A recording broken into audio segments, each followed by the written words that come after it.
को भी और हिंदू को भी बराबर मिलती है। चाहे अगर स्कीम 10 किलो राशन मुसलमान को मिलता है तो 10 किलो राशन मुस्लिम्स को भी मिलता है और हिंदू को भी मिलता है। तो हमको एक हिसाब से इन लोगों ने राशन की स्कीम में डाल के रखा हुआ है। लेकिन मैं आपसे ये पूछता हूं, जब रामनवमी के प्रोसेशंस निकलते हैं पूरे हिंदुस्तान के शहरों में और जब भगवादारी लोग मस्जिद सामने आती है तो उसके ऊपर, मैं सारे मजहबों का रिस्पेक्ट करता हूं, लेकिन भगवादारी लोग जब मस्जिदों के ऊपर भगवा पहन के झंडा भगवा लहराते हैं और जय श्री राम के नारे बोलते हैं।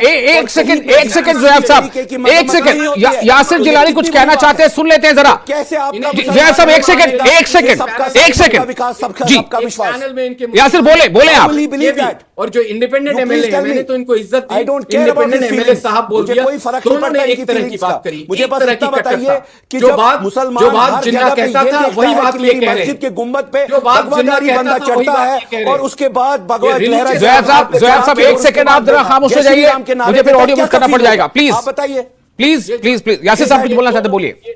विशाल साहब, जो बात जिन्ना कहता था वही बात इन दोनों ने कही। पहले आप इस चीज की मजम्मत करते हैं क्या?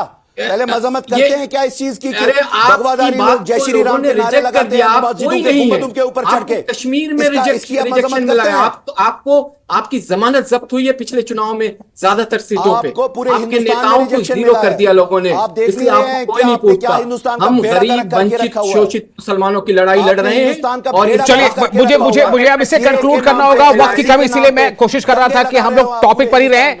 जी कासिम साहब मैं एक बार फिर आपके पास आना चाहता हूं। यासिर भाई ने जो अभी बात कही है, मैं कंफ्यूजन दूर करना चाहता हूं। उन्होंने पूछा होगा कि भाई नाम है, तो मैंने साफ तौर से कह दिया कि भाई ऐसा नहीं कि सिर्फ नाम ही है, इसमें कोई दो राय नहीं। आप यासिर साहब इस बात को कुछ दिल पे लेके मत जाइएगा, और उनको शायद हो सकता है मुलाकात आ रही हो।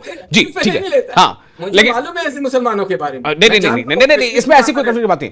जी कासिम साहब, मैं जानना चाहता हूं कि ये जो अब आगे आपकी लड़ाई है, या जो आपको मुतालबा है, जो इंसाफ जो आपको लग रहा है कि हमें इस पे कुछ कमियां हैं, क्या आप